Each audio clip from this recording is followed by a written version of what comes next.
சிவாய நம. திருச்சிற்றம்பலம். ஒரு மணத்தை சிதைவு செய்து வல்வழக்கு இட்டு ஆட்கொண்ட உவனை கொண்டே இருமணத்தை கொண்டருளி பணி கொண்ட வல்லாளன் எல்லாம் உய்ய பெருமானச்சீர் திருத்தொண்ட தொகை விரித்த பெருமாள் என்றும் திருமண கோல பெருமாள் மறை பெருமாள் யமது குலதெய்வமாமால். திருச்சிற்றம்பலம். பன்முக நோக்கில 9ஆம் திருமுறை என்ற இந்த அற்புதமான நிகழ்வுல இன்று நம்பி ஆரூரருடைய குரு பூசையை கொண்டாட இருக்கின்றோம். நேற்றும் இன்றும் நம்பியோடைய குரு பூசை. அந்த அமைப்புல பார்த்தோம்னா நேற்றுக்கு ஒரு சிறப்பு சொற்றொடர், அதே மாதிரி இன்று ஒரு சிறப்பு சொற்றொடராக பெருமான் நமக்கு கொடுத்து அருள் செய்திருக்கின்றார். இன்னைக்கு கொடுத்த தலைப்பு என்னன்னு பாத்தீங்கன்னா, கங்கை கொண்ட சோழேச்சரத்துல வரக்கூடிய ஒரு அற்புதமான பாடல்ல இருந்து எடுத்து அமைந்த ஒரு சொற்றொடர். பித்தனென்று ஒரு கால் பேசுவரேனும் பிழைத்தவை பொறுத்து அருள் செய்யும் அப்படிங்கிற அந்த ஒரு சொற்றொடர் தான். அதாவது கங்கை கொண்ட சோழேச்சரத்துல வரக்கூடிய ஒரு பாடலை பார்த்துடலாம். தத்தயங்கனையார் தங்கள் மேல் வைத்த தயாவை 100,000 கூறிட்டு அத்திலங்கொரு கூறு உன் கண் வைத்தவருக்கு அமருலகளிக்கும் நின் பெருமை பித்தனென்றொரு கால் பேசுவரேனும் பொழைத்தவை பொறுத்தருள் செய்யும் கைத்தலம் அடியேன் சென்னி மேல் வைத்த கங்கை கொண்ட சோழேச்சரத்தானே. திருச்சிற்றம்பலம். இந்த பாடல் கண்டிப்பாக கரூர் தேவர் அருளி செய்யும் போது நம்பி ஆரூரரை நினைத்துத்தான் அருளி செய்திருக்க முடியும். அந்த அளவுக்கு அற்புதமாக அமைந்த பாடல். இதுல பாருங்க, தத்தையங்கனையார் தங்கள் மேல் வைத்த தயாவை 100,000 கூறிட்டு. அதாவது இங்க தத்தையங்கனையார்னா அந்த மேலோட்டமா பெண்கள்னு எடுத்துட வேண்டாம் நாம. காரணம் என்னன்னா, அப்போ பெண்கள் ஆகிய நமக்கு ஒரு கேள்வி வரும், அப்ப எங்களுக்கு என்னங்க அப்படின்னு சொல்லிட்டு. அதாவது போதும் என்று சொல்ல முடியாத அளவுக்கு எங்கெல்லாம் நமக்கு ஒரு ஈர்ப்பு, ஒரு ஆசை, ஒரு மன தடுமாற்றம் வருகின்றதோ அந்த பொருளை நாம எடுத்துக்கணும். இப்ப சிலருக்கு பாத்தீங்கன்னா ஹார்லி டேவிட்சன்னா அவ்வளவுதான் உருகுவாங்க. அது எத்தனை பைக் இருந்தாலும், எவ்வளவு லட்சமா இருந்தாலும், கோடியாக இருந்தாலும் அதை ஒண்ணு வாங்கிக்கணும்னு நினைப்பாங்க. அவங்களுடைய ஜாக்கெட்ல இருந்து எல்லாமே ஹார்லி டேவிட்சனா இருக்கும். ஒரு சிலருக்கு பாத்தீங்கன்னா நகையா இருக்கும், ஒரு சிலருக்கு சாப்பாடு. அப்பதான் ஒரு ஃபுல் மீல்ஸ் கட்டுன்னு கட்டிட்டு வந்திருப்பாங்க. அடுத்ததே ஒரு வடை இல்லைன்னா பஜ்ஜின்னு கொடுத்தோம்னா அவங்களால நாக்க கட்டுப்படுத்த முடியாது, திணறுவாங்க. இப்படி எதன் மேல ஆசை இருக்குதோ, எதன் மேல நம்மளை அறியாமல் மீண்டும் மீண்டும் வேண்டும் வேண்டும் என்று எதன் பின்னாடி எல்லாம் நம்ம மனம் அலைப்பாகின்றதோ அந்த ஒரு பொருளை இந்த இடத்துல எடுத்துக்கணும். அதாவது தத்தையங்கனையார் இந்த இடத்துல பெண்கள் எடுக்காம எதையெல்லாம் நமக்கு ஒரு ஆசையை கொடுக்கின்றதோ, நம்மளை கட்டுப்படுத்த முடியாத அளவுக்கு அதை எடுத்துக்கணும். அப்படிப்பட்ட விஷயங்கள், அதன் மேல வச்ச அன்ப ஒரு 100,000 கோடி, அதாவது 100,000 சொல்றோம் இல்லையா, 1,00,000 கூறுகளாக அதை போடணும். 1,00,000 கூறுகளாக போட்டு அதுல ஒரு சின்ன கூரை எடுத்து பெருமான் மேல வச்சா பெருமான் சொல்றாராம், ஐயோ என் மேல எவ்வளவு அன்புப்பா, இவனுக்கு எவ்வளவு அன்பு வச்சிருக்கான் அப்படின்னு சொல்லிட்டு உடனேயே அவருடைய திருவடி இன்பமாகிய என்றுமே இன்பம், அதாவது துன்பமே இல்லாத இன்ப நிலையை ஒரு உயிருக்கு கொடுக்கின்றாராம் பெருமான். எப்போ அப்படின்னா, லேசா ஒரு துளி அன்பு அப்படிங்கிறத நாம வச்சாலும்.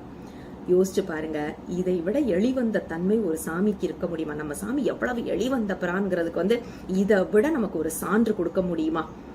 நம்பி ஆரூரரை கண்டிப்பா நாம இந்த இடத்துல நினைவில் கொள்ள வேணும். ஏன் தெரியுமா? 2 மனைவிகள், போற இடத்துல எல்லாம் பொன் கேட்டவர். அது மட்டும் கிடையாது, ஒரு ராஜாவால் தத்தெடுத்து வளர்க்கப்பட்டவர். 2 ராஜாக்கள் அவருக்கு தோழமை கொடுத்தார்கள், தோழமையாகவே இருந்தார்கள். பெருமானும் ஒரு தோழர். யோசிச்சு பாருங்க, ஒண்ட சராசரங்களுக்கு ராஜாவாக இருக்கக்கூடிய பெருமான், அது இல்லாம உலகியல் ராஜாக்கள் 2 பேரும் அவர்களுக்கு இருந்தார்கள். அது மட்டும் இல்ல, நம்பி போற இடத்துல எல்லாம் எனக்கு வந்து சென்ட் வேணும், எனக்கு வந்து கூலிங் கிளாஸ் வேணும், எனக்கு வந்து பட்டு ஆடைகள் வேணும், எனக்கு வந்து நெய்விரவு கரிசோறு வேணும், இப்படி வந்து சாமி கிட்ட எல்லாத்தையும் கேட்டு கேட்டு வாங்கினவர். ஆனால் யோசிச்சு பாருங்க, அதில் ஒரு கூறுலாம் சாமி மேல வைக்கல, மொத்தமாவே சாமி மேலதான் வச்சாரு. 18 வயசுல ஒரு பையன் பாடுற வார்த்தையான்னு யோசிச்சு பாருங்களேன். நம்மளுக்கு 50 வயசு ஆகியுமே இன்னும் நம்மளால சொல்ல முடியல. ஆனா சாமி நம்பி ஆரூரர் சாமி கிட்ட சொல்றாரு, வெறுத்தேன் மனை வாழ்க்கையை விட்டொழிந்தேன்ங்கிறாரு. இந்த ஒரு வார்த்தையாகவாவது நம்மளால சொல்ல முடியுமான்னு யோசிச்சு பார்த்தா, மனசாட்சியை தொட்டு சொல்ல முடியுமானா முடியலங்கிறதா நிதர்சனமான உண்மை. அப்போ பற்றில்லாத தன்மை எங்க இருந்து நாம கத்துக்கணும் அப்படின்னா, அனைத்தையும் பக்கத்துல வச்சுக்கிட்டு, ஆனா அந்த தாமரை இலை தண்ணீர் போல புளியம் ஓடு போல இருந்தார் இல்லையா, அப்படிப்பட்ட நம்பி ஆரூரர் தான் எமது குலதெய்வம் ஆமால்னு சொல்றது வந்து எத்தனை உண்மையான சொற்றொடர் பாருங்க. அதனாலதான் உடனேயே, அதாவது தத்தையங்கனையார் தங்கள் மேல் வைத்த தயாவை 100,000 கூறிட்டு அத்திலங்கொரு கூறு இதெல்லாம் சொல்லி முடிச்சுட்டு உடனே சொல்றாரு, அது மட்டும் இல்லைங்க, சாமியை வந்து போற்றி துதித்து பாடி இதெல்லாம் தேவையில்லைங்க, பித்தன்னு ஒரு தடவை சொன்னா கூட போதும். சாமி என்ன தெரியுமா பண்ணுவாரு, எல்லா தப்பையும் மன்னிச்சிருவாரு. எல்லா தப்பையும் மன்னிச்சுட்டு உடனேயே அவருக்கு வந்து அருள் செய்திருவாரு. அப்படிப்பட்ட எளிவந்த தன்மை உடையவர் தான் எங்கள் சிவபெருமான் அப்படின்னு நம்பி ஆரூரருடைய வாழ்க்கையை வழியொற்றி வந்து, அதே நேரத்துல வவுச்சிங்னு சொல்லுவோம் தெரியுமா, இதுக்கு நான் சான்று, நான் சாட்சி, இது அதாவது இப்படி இன்னைக்கு காலத்துல நான் கேரண்டி அப்படின்லாம் சொல்றோம் இல்லையா. யாரு நம்பி ஆரூரருக்காக வவுச் பண்றாங்க, சாமிக்காக வவுச் பண்றாங்க அப்படின்னா கருவூர் தேவர் இங்க சொல்றாரு, சாமி வந்து அப்படிப்பட்டவர், எனக்கு தெரியும், நம்பி ஆரூரருக்கு ஏற்கனவே அதை செய்திருக்கிறாருன்னு சொல்லிட்டு. சரி, இப்ப இதுல பாருங்க, பித்தரென்று ஒரு கால் பேசுவரேனும் பிழைத்தவை பொறுத்தருள் செய்யும். இந்த சொற்றொடர் தான் நமக்கு நம்பி ஆரூரர் இன்றைய தலைப்பாக கொடுத்திருக்கின்றார்.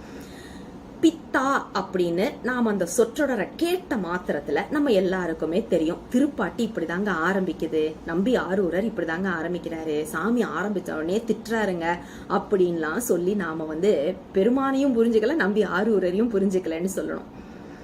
அதே திருப்பாட்டுல தான் என்ன சொல்றாரு பாருங்க, உரிமையோட பெருமான் கூட சண்டை போட்டவரும் நம்பி ஆரூரர் தான். கெஞ்சி கொஞ்சி விஞ்சி என்ன வேணாலும் சொல்லலாம், உரிமையோட. அதாவது பெருமானை இந்த அளவுக்கு கிண்டல் செய்யறதுக்கு யாராலையும் முடியாது, பெருமானோட இந்த அளவுக்கு சண்டையும் யாராலையும் போட முடியாது, பெருமானை தலையில தூக்கி வச்சு கொண்டாடுறதுக்கும் இந்த அளவுக்கு மேல யாராலையும் முடியாதுன்னு சொல்ற அளவுக்கு நம்பி ஆரூரருடைய திருப்பாட்டுகள் அமைந்திருப்பது நமக்கு தெரியும். அதனால்தான் பாருங்க, அதோட சேர்த்து சொல்றார், யான் செய்யும் துரிசுகளுக்கு உடனாகின்னு சொல்லுவார். நாம் பண்ற எல்லா தப்புக்கும் என் கூடவே பெருமான் இருக்கிறார், நம்ம கூட தான் இருக்கிறாரு. ஆனா நம்ம உணரலையே, ஒன்றாய் உடனாய் வேறாய் நம்ம கூட தான் இருக்கிறாரு. நாம வந்து தலை வலிக்குதுன்னு சொல்லிக்கிட்டு அதிகமான மாத்திரையை சாப்பிடுறோம், சாமி நம்ம கூட இல்லாமலா இருக்காரு, நம்ம கூட தான் இருக்கிறாரு, அவரும் அந்த கஷ்டத்தை அனுபவிச்சுட்டு தான் இருக்கிறாரு, ஏன்னா நம்ம கூடவே இருக்கக்கூடிய பெருமான். அதே மாதிரி பாருங்க, சுந்தர வேடங்களால் துரிசே செய்யும் தொண்டன் என்னை அப்படிங்கிற ஒரு சொற்றொடரையும் வைக்கிறாரு. என்ன குறிப்புன்னா, சாமி கிட்ட பித்தான்னு சொன்னவரும் நம்பி ஆரூரர் தான், பிழைத்தகள் அனைத்தையும் பொறுத்தருள் செய்ததும் பெருமான் தான் அப்படிங்கிற ஒரு குறிப்பை நாம இங்க பார்க்கலாம். சரி, இத நாம இன்னும் ஒரு குறிப்பை நாம நினைவில் கொள்ள வேண்டும். அதாவது இந்த சொற்றொடர் வந்து ரொம்ப ஆழமாக நாம சிந்திக்க வேண்டிய ஒரு சொற்றொடர். திருக்களிற்றுப்படியார்ல 72வது பாடல் பாருங்க, மோகம் அறுத்திடின் முக்தி கொடுப்பதென்று ஆகமங்கள் சொன்ன அவர் தம்மை. யாருன்னு நமக்கு தெரியும். எப்பா, உனக்கு இருக்கிற இச்சா சக்தி எல்லாத்தையும் நீ அழிச்சிட்டு வந்தா தான் உனக்கு முக்தி அப்படின்னு சொன்னது யாரு? சிவபெருமான். அவரை அப்படிப்பட்ட சிவபெருமானையே நம்பி என்ன பண்றாரு, தோகையற்பால் தூதாக போக விடும் வன் தொண்டன் தொண்டுதனை ஏதாக சொல்வேன் இனி யான் அப்படின்னு ஒரு அழகான பாடல் சொல்லுவார். அதாவது மோகம் அறுத்தால்தான் முக்தி என்று சொன்னவர்கிட்டயே போய், இங்க பாரு எனக்கு 2 கல்யாணம் பண்ணணும், நீ தூது போ அப்படின்னு சொல்லி அனுப்பியிருக்காருன்னா, அப்ப நம்பி ஆரூரருடைய அந்த பக்தி திறன், அந்த அடிமைத்தனம் எத்தனை உயர்ந்ததாக இருந்திருக்கும் அப்படிங்கறத நாம நினைவில் கொள்ளணும். இப்ப இந்த பித்து அப்படிங்கிற சொல்லு இருக்கு இல்லையா, அதை கொஞ்சம் எடுத்து ஆழமாக பார்ப்போமே. நம்ம எல்லாருக்கும் இன்று உலக வழக்குல தெரிஞ்ச ஒரு சொற்றொடர், பெத்த மனம் பித்து பிள்ளை மனம் கல்லு அப்படின்ற ஒரு வாசகம். அதாவது எந்த காலகட்டத்துல சொன்னாலும் நாம பார்க்கலாமே, பெருமானை வந்து தாயை விட சிறந்த தயா என்று சொல்லும் ஒரு குறிப்பை நாம பாக்குறோம். ஏன் அப்படின்னா, ஒரு தாய்க்கு உள்ளம் எப்படி இருக்கும் அப்படின்னா, பிள்ளைங்க என்ன பண்ணாலும் கவலைப்பட மாட்டாங்க. அவங்க தப்பே பண்ணிட்டு வந்தா கூட, என் பிள்ளை தப்பு பண்ணியிருக்க மாட்டான்ப்பா, பக்கத்து வீட்டு பையனாலதான் என் பிள்ளை கெட்டு போயிட்டான், இந்த பையனால ஊரே கெட்டு போயிருக்கோம். ஆனா அந்த அம்மாவால புரிஞ்சுக்க முடியாது, என் பையன் நல்ல பையன், பக்கத்துல வீட்டுக்காரன் தான் என் பையனை கெடுத்துட்டான் அப்படின்ற ஒரு குறிப்பை தான் எல்லா தாயுமே சொல்ற ஒரு வழக்கத்தை பாக்குறோம். அதுதான் பெத்த மனம் என்று சொல்லப்படுவது. இது சிவபெருமானுக்குத்தானே பொருந்தும். யோசிச்சு பார்த்தாக்க, அவரை விட நம்மளை கைவிடாமல் மன்னித்து கொண்டே இருக்கக்கூடிய ஒருவர் யார் அப்படின்னா சிவபெருமான் தான். இந்த பித்தன் அப்படிங்கிற ஒரு சொல்லுக்கு நாம இலக்கணம் பார்க்கணும்னு வைப்போமே, யார்கிட்ட போய் நாம கேட்க முடியும் அப்படின்னா, ஒரு நல்ல வயதான, அதே நேரம் அனுபவம், இந்த வயதானதுன்னா உடலுக்கு வயதானது சொல்ல, ஏன்னா உடலுக்கு வயதாகிறது வேற விஷயம். மனத்தளவுல பக்குவப்பட்ட ஒருவரிடம் சென்று நாம் கேட்டால்தான் உண்மையான பொருள் தெரியும் இல்லையா? அப்போ பித்தன்னா என்னம்மா பொருள் அப்படின்னு நாம இப்ப யார்கிட்ட கேட்க போறோம் அப்படின்னா, ஔவை பாட்டி கிட்ட. அவர்களை விட அனுபவசாலி ஒருத்தர் இருக்க முடியுமா இந்த உலகத்துல? அதனால அம்மா கிட்ட போய் கேட்கலாம், அம்மா யாருமா இந்த பித்தன்னு சொல்றது, அப்படிப்பட்ட பித்தன்ற சொல்றதுக்கு இலக்கணம் என்னம்மா, ஒரு பித்தன் என்னம்மா செய்வான் அப்படின்னு போய் கேட்டா, நல்வழின்ற ஒரு புத்தகத்துல அம்மா நமக்கு பதில் சொல்றாங்க.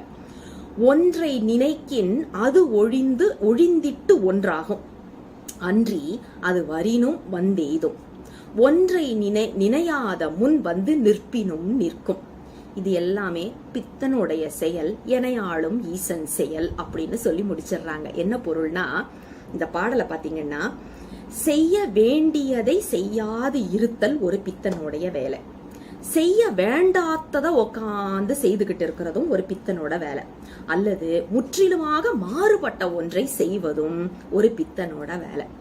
இது எல்லாம் சிவபெருமானுக்கு பொருந்துதா அப்படின்னு ஒரு கேள்வி கேட்டு நின்னோன்னு வைங்களேன், 100% சிவபெருமானுக்கு தான் பொருந்துது அப்படிங்கிறத நமக்கு 9ஆம் திருமுறை ஆணித்தரமாக எடுத்து சொல்லுவதை பார்க்கின்றோம். இதுல பாருங்க, முதல்ல சொன்னது என்னது, செய்ய வேண்டியதை செய்யாது இருத்தல் இல்லையா? அதாவது எதை செய்யணுமோ அதை செய்யாம இருக்கிறது யாருடைய வேலை? ஒரு பித்தனோட வேலை. இத வேணாட்டடிகளுடைய கோயில் திருப்பதிகத்துல 5வது பாடல் பாருங்க. நின்று நினைந்து இருந்து கிடந்து எழுந்து தொழும் தொழும்பனே, ஒன்றி ஒரு கால் நினையாதிருந்தாலும் இருக்க ஒட்டாய், கன்று விரி கற்றா போல் கதறுவித்து வரவு நில்லாய், நன்றிதுவோ திருத்தில்லை நடம்பயிலும் நம்பானே.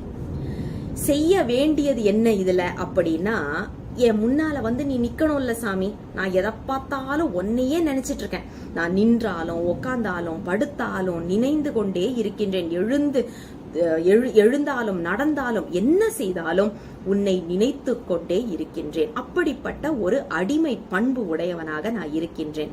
நீ என்ன பண்ணணும் அப்படின்னா, ஐயோ பாவம் இவன் இப்படி கஷ்டப்படுறானே, இவன் பக்கத்துல போய் நாம நிக்கலாம் அப்படின்னு உனக்கு தோணி என் முன்னாடி நிக்கணும் இல்ல. ஆனா அப்படி நிக்காம நீ என்ன பண்ற, எங்கேயோ ஒளிஞ்சிட்டு இருக்கியே சாமி அப்படின்னு பெருமான் மேல ஒரு கேள்வி கேட்டு நிக்கிறாரு. நம்ம எல்லாருமே கேட்க வேண்டிய ஒரு நிலை தான் வைங்களேன். இத ஏன் சாமி இன்னும் என் முன்னாடி நிக்கலன்னு நம்ம கேட்கறோம்ல, அதே கேள்விதான். அப்ப செய்ய வேண்டியது எது? நம்ம முன்னால நிக்க வேண்டியது. ஆனால் பெருமான் அதை செய்யவில்லை. இப்படி செய்யறது உனக்கு நல்லதா அப்படின்னு ஒரு கேள்வி கேட்டு நிக்கிறாரு. இது முதல்ல, அதாவது பித்தன் அப்படிங்கிற சொல்லுக்கு முதல்ல வரக்கூடிய ஒரு இலக்கணமாக பார்த்தோம். 2வது இலக்கணம் என்ன பார்த்தோம்? செய்ய வேண்டாத்ததை செய்வதுன்னு பார்த்தோம் இல்லையா? இதுக்கு தஞ்சை ராஜராஜேஸ்வரத்துக்கு தான் போனோம். ரொம்ப அழகான ஒரு பாடல் பாருங்க. பன்னெடுங்காலம் பணி செய்து பழையோர் தாம் பலரேம்பலித்திருக்க, என்னெடும் கோயில் நெஞ்சு வீற்றிருந்த எளிமையை என்றும் நான் மறக்கேன், மின்னெடும் புருவத்து இளமயிலனையார் விலங்கல் செய்தாடக சாலை, இன்னடம் பயிலும் இஞ்சி சூழ் தஞ்சை ராசரசேச்சரத்திவர்க்கே. திருச்சிற்றம்பலம். அதாவது செய்ய வேண்டாத்ததை பெருமான் செய்துட்டு இருக்கிறாருங்கிறதுக்கு ஒரு குறிப்பு. அதாவது பலகாலமாக, அதுவும் பன்னெடுங்காலம் இந்த பழைய அடியார்கள் அப்படின்னு சொல்றோம் இல்லையா, அந்த பழவடியார்கள் எல்லாரும் என்ன செய்யறாங்களாம், பெருமானை போற்றி துதித்து பணி செய்து கொண்டு இருக்கின்றார்களாம். ஆனா சாமி என்ன பண்ணிருக்கணும் அப்படின்னா அவர்களுக்கு அருள் செய்திருக்கணும்ல. அவர்கள் எல்லாம் விட்டுட்டு சாமி என்ன பண்ணாருப்பானா, ஏன் நெஞ்சில வந்து நான் ஒண்ணுமே பண்ணலைங்க, ஏன் நெஞ்சில வந்து வீற்று இருந்தாரு. இதை எளிமைந்த தன்மைன்னு நான் சொல்றதா இல்ல என்னன்னு நான் சொல்றது? ஆனா பெருமான் செய்ய வேண்டியதை செய்யாம இருக்கிறாரு. அதை செய்ய வேண்டாததை செய்து கொண்டு இருக்கின்றார், செய்ய வேண்டியதை செய்யாமல் இருக்கின்றார். இந்த ரெண்டுமே அழகாக இந்த இடத்துல பொருந்தி வருவதை நாம பார்க்கின்றோம். அப்ப பெருமான் என்ன பண்ணிருக்கணும் அப்படின்னா அவர்களுக்கு அருள் செய்திருக்கணும். ஆனா என்ன செய்துட்டு இருக்கிறாருன்னாக்க ஒண்ணுமே செய்யாத எனக்கு வந்து அருள் செய்துட்டு இருக்கிறாருங்க. அது செய்ய வேண்டாத ஒரு செயல் தானே, அதை உட்காந்து செய்துட்டு இருக்கிறாருங்க அப்படின்னு நமக்கு வந்து கருவூர் தேவர் சொல்றத கேட்கிறோம். இது ரெண்டும் இல்லாம முற்றிலுமாக மாறுபாடு நிறைந்ததாக ஒன்றை செய்வது அப்படின்னா அதுக்கு வேர்ல்ட் கிளாஸ் எக்ஸாம்பிள் நம்ம சிவபெருமான் தான். வேற யாரையுமே அந்த இடத்துல சொல்ல முடியாது. அதாவது பாலுக்கு பாலகன் வேண்டி அழுதிட பார்க்கடல் ஈந்த பிரான் மாலுக்கு சக்கரம் அன்றருள் செய்தவன் மன்னியதில்லை தன்னுள் ஆலிக்கும் மந்தனர் வாழ்கின்ற சிற்றம்பலமே இடமாக பாலித்து நட்டம் பயிலவல்லானுக்கே பல்லாண்டு கூறுதுமே. திருச்சிற்றம்பலம். இதுவும் ஒரு பித்தன் செய்யற வேலை தானே, முற்றிலும் மாறுபாடு நிறைந்ததாக ஒரு செயல். ஒரு யோசிச்சு பாருங்க, ஒரு குழந்தை, அதாவது பாலுக்கு பாலகன் வேண்டி அழுதிட அப்படின்னு சொன்ன உடனே எல்லாருக்கும் ஏன்னு தெரியல, நிறைய பேருக்கு திருஞான சம்பந்தர் தான் நினைவுக்கு வருது. ஆனா பார்க்கடல் வந்து திருஞான சம்பந்தருக்கு கொடுக்கல. அதை நம்ம நினைவுல வச்சுக்கணும். அதாவது யார் எதற்காக அழுதார்கள், என்ன கிடைத்தது அப்படிங்கறது வந்து நமக்கு சைவத்துல வந்து இன்னும் கொஞ்சம் ஆழமா தோய்ந்து வரணும்னு கூட அவசியம் கிடையாது. நூல்கள் படிக்கும் போதே நமக்கு அவ்வளவு விஷயங்கள் தெரியும். ஆனா இன்றளவும் இந்த குழப்பத்தை வந்து நம்ம கேட்டுக்கிட்டு தான் இருக்கிறோம். அது என்னன்னு சொல்றதுன்னு தெரியல. ஆக மொத்தம் இந்த இடத்துல பாத்தீங்கன்னா இது வியாகரபாதர் முனிவருடைய மகன் உபவன்யு முனிவர். இது வந்து நமக்கு பெரிய புராணத்திலையும் வரக்கூடிய ஒரு செய்தி. அதை நாம நினைவில் வைக்க வேண்டும். பாலுக்கு பாலகன் வேண்டி அழுதிட. அப்ப என்ன ஆச்சு, ஒரு குழந்தை பாலுக்காக அழுகின்றது. ஒரு குழந்தை எவ்வளவுங்க பால் குடிச்சிட போகுது. அந்த காலத்துல வந்து சங்கு கணக்கு சொல்லுவோம், 2 சங்கு 3 சங்கு அப்படின்னு சொல்லுவோம். இந்த ஒரு காலகட்டத்துல பாத்தீங்கன்னாக்க வந்துட்டு அவுன்ஸ் கணக்குல சொல்லலாம், இல்லைன்னா வந்து 1/4 லிட்டர் இந்த மாதிரி சொல்லலாம். 1/4 லிட்டர்லாம் ஒரு குழந்தை குடிக்குமான்னா கண்டிப்பா கிடையாது, அது நமக்கே தெரியும். ஒரு குழந்தை எவ்வளவு பால் குடிச்சிட போகுது இல்லையா? அப்ப நம்ம வந்து அந்த அளவு கொடுத்தா போதும். ஆனா சாமி என்ன பண்றாரு, ஒரு குழந்தை அழுதுன்னு கடலையே கொண்டு வந்து கொடுத்துட்டாராம். இந்த அளவுக்கு யாராவது இருப்பாங்களா? யோசிச்சு பாருங்க. என்ன வேணுமோ அதை செய்ய விட்டுட்டு அளவுக்கு அதிகமா, அவ்வளவு அதிகமா பாலை குடிச்சா குழந்தைக்கு என்ன ஆகுங்கிற இது கூட சாமிக்கு வந்து அந்த அன்பு மீதூர அவர் வந்து என்ன செய்யறான்னு தெரியாம பால் வேண்டி அழுத உடனே சரி இந்தா வச்சுக்கோ அப்படின்னு கடலையே கொடுத்த ஒரு பெருமான். அப்ப இந்த 3மே பித்தனுக்கு உரிய செயல் அப்படிங்கிறது நம்ம எல்லாருக்கும் நன்றாக தெரியும். அப்ப இதுல இருந்து நமக்கு என்ன தெரியுதுன்னா, நம்பி ஆரூரர் சாமிய திட்டல, பித்தா பிறை சூடின்னு வந்து சாமிய கண்டிப்பாக திட்டல, பெருமானுடைய உண்மை குணத்தை எடுத்து சொன்னார். இது புரியுது இல்லையா இப்போ நமக்கு? அப்ப திட்டுறாருன்னு அடுத்தது சொல்லக்கூடாது. குமரகுருபரரு பித்தன் அப்படிங்கிற சொல்லுக்கு மிக அழகான ஒரு பொருள் கொடுக்கிறார் பாருங்க. 3 முறை பொறுக்கும் கங்கை பல 1000 முறை பொறுப்பவள் அம்மை. இது நம்ம எல்லாருக்குமே தெரியும். ஒருத்தர் யாராவது தடுமாறி தண்ணியில விழுந்துட்டாங்க அப்படின்னா 3 முறை அந்த நீர் வந்து அவர்களை காத்து அருள் செய்யும். 3 தடவை வெளியில தூக்கி விடும். 3ஆவது தடவை மூழ்கினாங்கன்னா முடிஞ்சு போச்சு கதை. 3 தடவை தாங்க கங்கை வந்து காப்பாத்துறா ஒரு உயிரை. ஆனா சாமி என்ன பண்றாரு, அவளை தூக்கி தலையில வச்சு கொண்டாடிட்டு இருக்கிறாரு. பல 1000 முறை பொறுத்து அருள் செய்யக்கூடிய நம்ம அம்மை, அவளை இல்லைங்க தலையில தூக்கி வச்சு கொண்டாடணும். ஆனா இவர் அவளை தலையில தூக்கி வச்சு கொண்டாடாம 3 தடவை அருள் செய்யக்கூடிய கங்கைய தலையில தூக்கி வச்சு கொண்டாடுறாரு அப்படின்னு சொல்லிட்டு, அதனால பித்தன் அப்படிங்கிற ஒரு குறிப்பை சொல்லி மிக அழகாக அருள் செய்வதை பார்க்கின்றோம். இது வந்து குமரகுருபரருடைய சொற்றொடர் மூலமாக நமக்கு தெரிஞ்ச ஒரு விளக்கமாக கூட நாம பார்க்கலாம். இப்ப இந்த சொற்றொடரை இன்னும் கொஞ்சம் ஆழ்ந்து பார்க்கலாமே. பித்தன் என்று ஒரு கால் பேசுவரேனும் பிழைத்தவை பொறுத்தருள் செய்யும் அப்படிங்கறது. அப்ப நம்பி ஆரூரர் மட்டும்தான் சொன்னாரா அப்படின்னு ஒரு கேள்வி வந்து நின்னுதுன்னா கண்டிப்பா கிடையாது. ஏன் அப்படின்னா காழி பிள்ளையார் அவருடைய முதல் திருப்பதிகம் திரு பிரம்மபுரம் திருப்பதிகம் இருக்குல்ல, தோளுடைய செவியன், அதுல பாத்தீங்கன்னா 10வது பாடல்ல புத்தரோடு பொறியில் சமணும் புறம் கூற நெறி நில்லா ஒத்த சொல்ல உலகம் பலி தேர்ந்தெனது உள்ளம் கவர் கள்வன் மத்த யானை மருக உரி போர்த்ததோ மாயம் இது என்ன பித்தர் போலும் பிரமாபுரம் மேவிய பெம்மானிவனன்றே.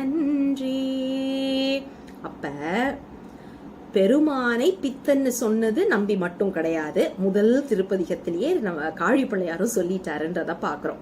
அப்பர் பெருமான் சொல்லியிருக்காரா அப்படின்னா கண்டிப்பா சொல்லியிருக்காங்க. பிறவாதும் இரவாதும் பெருகி நானே பேய் பாட நடமாடும் பித்தன் தன்னை மறவாத மனத்தகத்து மன்னி நானை மலையானை கடலானை வான துளானை உறவானை பகையானை உயிரானானை உள்ளானை புறத்தானை யோசையானை நரவாரும் பூங்கொன்றை சூடினானை நாரையோ நன்னகரில் கண்டேன் நானே. இந்த பாட்டை பாருங்க, திருச்சிற்றம்பலம், இந்த பாட்டை பாடுங்க. பேய் பாட நடமாடும் பித்தன் தன்னை, இந்த பேய்ன்ற ஒரு சொல்ல கேட்டாலே நம்ம அந்த இடத்துல இருந்து ஓடியே போயிடுவோம். அதுங்க பாட ஆரம்பிச்சிச்சுன்னா நம்ம அங்க நிப்போம், நிக்க கூட முடியாது, மயங்கி விழுந்துருவோம், அவ்வளவுதான், முடிஞ்சு போச்சு, ஹார்ட் அட்டாக் தான் அடுத்தது. அந்த சாமி பாருங்க, அதுங்க பாட இவர் அதுக்கு நடனம் ஆடிக்கொண்டிருக்கிறார், அதுவும் தாளம் மாறாம நடனம் ஆடிக்கொண்டிருக்கின்றாராம். அப்போ பித்தன் தானங்க சாமிக்குள்ளே ஒரு ஒரு குணம்னு சொல்லணும். நாம இவ்வளவையும் சொல்லிட்டு நம்பி ஆரூரரை விட முடியுமா? முதல்ல திருவெண்ணைநல்லூர் திருப்பதிகம், திருச்சிற்றம்பலம். பித்தா பிறை சூடி பெருமானே அருளாளா எத்தான் மறவாதே நினைக்கின்றேன் மனத்துன்னை வைத்தாய் பெண்ணை தென்பால் வெண்ணை நல்லூர் அருள் துறையுள் அத்தா உனக்காளா இனி அல்லேன் எனலாமே. திருச்சிற்றம்பலம். ஆனா இதுல ஒண்ணு நாம புரிஞ்சுக்கணும். இதுல பாருங்க, பித்தா பிறை சூடி எடுக்கும் போதே பாருங்க, பித்தா பிறை சூடினே எடுக்கிறாரு. ஏன் அப்படின்னா நம்பி ஆரூரர் அந்த பித்தன் அப்படின்னு சொல்ற ஒரு சொற்றொடருக்கு வேற ஒரு அர்த்தம் கொடுக்கிறாரு. தப்பு பண்ணிட்டான் ஒருத்தன், நம்ம காலில் வந்து விழறான், அம்மா நான் தப்பு பண்ணிட்டேம்மா என்னை மன்னிச்சிருங்கன்னு. நாம என்ன பண்ணுவோம்? அந்த டைம் தான் நம்ம கெத்த காமிப்போம். நான் யார் தெரியுமில்ல, நான் எவ்வளவு சரியான ஆள் பத்தியா, அவன் தான் தப்பு பண்ணா பத்தியா, சரி சரி பரவாயில்ல விடு அப்படின்னு சொல்லிட்டு நம்ம கெத்த அந்த இடத்துல தான் காமிப்போம். ஆனா சாமி என்ன பண்றாரு, சாமி காலில் வந்து ஒருத்தன் விழறான், அவனை தூக்கி மடியில வைக்கலாம் பரவாயில்லை, ஆனா முடியில யாராவது வைப்பாங்களா? யோசிச்சு பாருங்க. அடியில விழுந்த ஒருவனை மடியில் வைப்பதே அதிகம், ஆனால் பெருமான் முடியில் வைக்கின்றார். யாருன்னு நமக்கு தெரியும், சந்திரன். அப்ப அது பித்தா தானங்க அப்படின்னு நம்பி ஆரூரர் சொல்றாரு. பித்தா பிறை சூடி அப்படின்னு ஆரம்பிக்கிறார். ஆனா இந்த சொற்றொடர் அவருக்கு எங்க இருந்து கிடைச்சிச்சுன்னு பாக்கணும் அப்படின்னா, சாமி என்னமோ பித்தான்னு எடுத்து கொடுக்கிறாரு.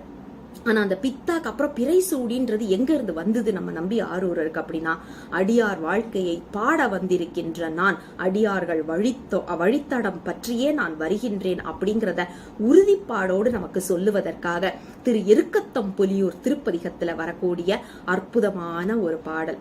விண்ணோர் பெருமானே விகிர்தாவிடையூரி பெண்ணானலியாகும் பித்தா பிறை சூடி எண்ணார் இருக்கத்தம் புலியூர் உரைகின்ற அண்ணாயன வல்லார்க்கு அடையாவினைதானே. முதல் திருமுறையில 89வது திருப்பதிகம், அதாவது திரு எருக்கத்தம் புலியூர் என்ற திருத்தலத்திற்கு உரித்தான பதிகத்திலிருந்து 3வது பாடல் இந்த மாதிரி. விண்ணோர் பெருமானே விகிர்தா விடையூர்தி பெண்ணான் அலியாகும் பித்தா பிறை சூடி, இது வந்து காழிப்பிள்ளையாருடைய சொற்றொடர். அதை எடுத்துத்தான் நம்ம நம்பி ஆரூரர் பாடினார். சரி, அப்ப இவ்வளவுதானாங்க, பித்தன்னு சொல்லியாச்சுன்னா இவ்வளவுதானா அப்படின்னா, ஒரு படி மேல போய் கருவூரார் என்ன சொல்றாரு பாருங்க. எல்லாரும் சாமியை வந்து பித்தன்னு சொல்றாங்கப்பா, ஆனா நானும் பித்தன் தான்ப்பா. சாமியை பார்த்த உடனே இவர் சொல்றாரு, நானும் அப்படிதாங்க, நானும் வந்து பித்தன் தான் அப்படின்ற ஒரு குறிப்பை மிக அழகாக கருவூர் தேவர் வச்சு அருள் செய்வதை நாம பார்க்கின்றோம் திரு சாட்டியக்குடி திருப்பதிகத்துல. திருச்சிற்றம்பலம். செம்போனே பவள குன்றமே நின்ற தீசை மோகன் மான் முதற் கோட்டத்து அன்பரன் அவர்கள் பருகும் மரமுதே அத்த அத்தனை பித்தனேனுடைய சம்புவே அணுவே தாணுவே சிவனே சங்கர சாட்டிய கொடியார்க்கு இன்பனே எங்கும் ஒளிவர நிறைந்தேள் இருக்கையில் இருந்தவாரே அம்பே. திருச்சிற்றம்பலம். அப்ப தன்னையே பித்தன் என்று நமக்கு கருவூரார் அருளி செய்வதையும் நாம பார்க்கணும், இந்த இடத்துல நினைவில் கொள்ளணும். அப்ப பித்தன்கிறது பெருமான் மட்டும் கிடையாது. ஏன்னா நாம் இதுல நம்ம ஒண்ணும் சொல்ல முடியாதுங்க. ஏன்னா சார்ந்ததன் வண்ணம் தான் உயிர் இல்லையா? அப்ப தலைவன் எவ்வழியோ தொண்டர்கள் அவ்வழிதானே. அப்ப நாம பித்தன்னு சொல்லிக்கிறதுல எந்த ஒரு பாதிப்பும் கிடையாது. இதேதான்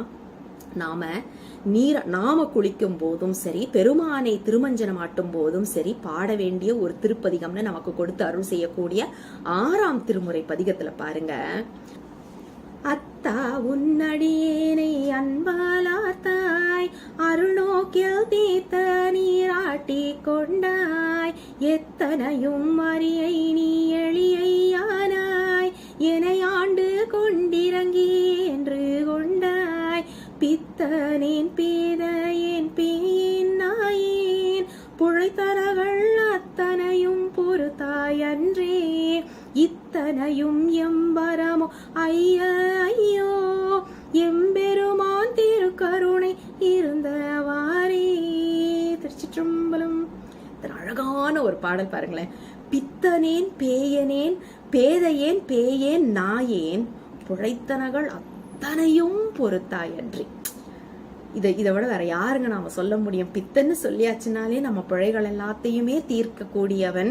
நான் பித்தனாக இருக்கின்றேன் என்றாலும் என் பிழைகள் எனக்கு இத்தனையும் எம்பரமோ ஐயோ அந்த அந்த சொல்லும் போது நம்ம மனசுல எனக்காக என்னுடைய பிழைகள் எல்லாத்தையும் பொறுத்து எனக்கு அருள் செய்திருக்கியே சாமி, இதுக்கு மேல நம்ம என்ன சொல்ல முடியும் அப்படின்ற ஒரு அந்த நன்றி பெருக்கு நமக்கு வரணும். அதெல்லாம் இத்தனையும் எம்பரமோ ஐயோ எம்பெருமான். அதான் பெருமானை நாம நினைத்து உருகி, இதுதான் ஒவ்வொரு நாளும் நாம குளிக்கும் போதும் ஓத வேண்டிய ஒரு பாடல். அதே நேரம் திருமஞ்சனம் ஆட்டும் போதும் பெருமானுக்கு ஓத வேண்டிய ஒரு பாடல், அற்புதமான ஒரு பாடல். சரி, இப்ப அப்பர் பெருமானும் தன்னை பித்தன்னு சொல்லியிருக்கிறத பாத்துட்டோமா? சரி, நம்பி சொல்லியிருக்கிறாராங்க. சாமியை மட்டும்தான் அவர் திட்டினாரா? அவரையும் தன்னையே பித்தன்னு சொல்லியிருக்கிறாரா அப்படின்னா திருமுதுகுன்றம் பதிகத்துல பாருங்க, பித்தன் ஒப்பான் அடித்தொண்டன் அப்படின்னே சொல்லிட்டாரு. அப்ப நமக்கு தெரிஞ்சதானே, உயிர் சார்ந்ததன் வண்ணம் தானே. அப்ப இறைவனை போலதான் நானும் தான் பித்தன் அப்படிங்கறது நமக்கு புரிஞ்சுக்கலாம்.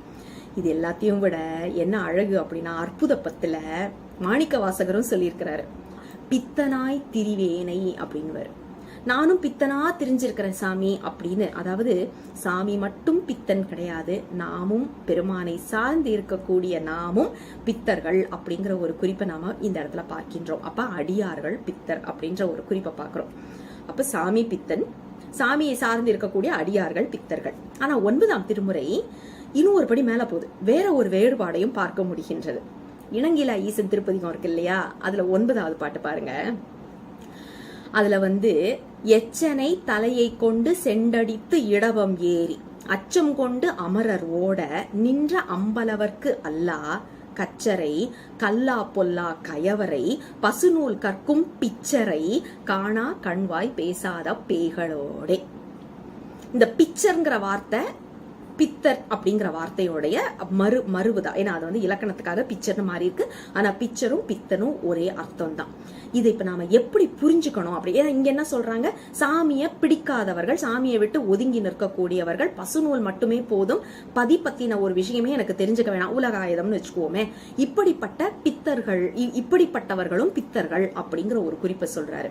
இப்ப நம்மளுக்கு ஒரு குழப்பம் வரும், நாமளும் பித்தர்கள் அவர்களும் பித்தர்கள் அப்படின்னா என்னங்க பொருள் அப்படின்னா, இங்கதான் நாம சிவாய நம என்ற அந்த மந்திரமாக இந்த பாடல்களை, இந்த கருத்து முழுவதுமாகவே பார்க்கணும். சீவ ய நடுவுல இருக்கு, நம ரெண்டு பக்கத்துலயுமா, சீவ நாம ரெண்டு பக்கத்துல இருக்கு இல்லையா. இப்ப யாவாகிய நாம, அதாவது ஆன்மாக்கள் சிவ என்ற திருவருளை சார்ந்து நிற்கும் போது நாம அடியார்கள் என்ற நிலையில் வந்து விடுவதனால பித்து பிடித்தவர்கள். அது நமக்கே தெரியும், பாடல்கள் பார்த்துட்டோம். நம்பியில இருந்து காழிப்பள்ளையால இருந்து எல்லாருமே தன்னையும் பித்தர்கள் என்று சொல்லியிருக்காங்க. ஆனா இந்த யா ஆன்மாய ஆகிய நான் நம என்ற உலகப்பற்றை பிடித்து நின்றால் பிக்சர் என்ற நிலை, அதாவது பித்தரும் பிக்சரும் ஒன்றுதான், ஆனா இங்க வந்து வேறுபாடு அவங்க கொடுக்கறதுனால நாமளும் அதையே எடுத்துக்கலாம். இப்ப நாம என்ன பண்ணணும் அப்படின்னா, நடுவுல நிக்கிறோம் மதில் மேல் பூனை மாதிரி. இந்த பக்கம் குதிக்க போறோமா அந்த பக்கம் குதிக்க போறோமான்னு. சி வ சார்ந்து நின்னா பித்தர், நாமளும் பித்தர்.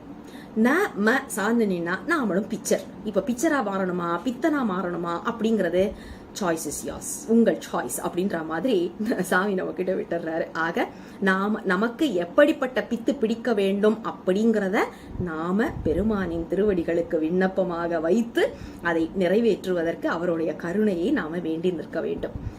நிறைவாக பாத்தீங்கன்னா, எல்லாத்தையும் சொல்லிட்டு கற்பனை களஞ்சியம் சிவபிரகாசரை பத்தி சொல்லாம இருக்க முடியுமா? இதுல பாருங்க, பெண்ணருங்கலமே பெண்ணருங்கலமே ஆமுதமே என்ன பெண் பேதைய புகழ்ந்தாவம் தீரிவேன் பண்ணூரும் தொடர்பில் பித்தவென்கினும் நீ பாயந்தரல் அறிந்து நிற்புகழேன் கண்ணூரும் காவின் கூறாவயவம் காரந்துன் காதினூராயிரம் கோடி தண்ணீரங்கரவாது உயர்ந்து எழும் சோழ சைலனே கையிலை நாயகனே கையிலை நாயகனே. இதெல்லாம் கேட்ட பிறகு நமக்கு எப்படி ஒரு எண்ணம் வருது? அதாவது பித்தன் என்று ஒரு கால் ஒன்ன பேசினா கூட நீ எனக்கு அருள் செய்கிற அப்படின்னு கற்பனை களஞ்சியம் சிவபிரகாசர் இப்போ வாழ்ந்தவர்.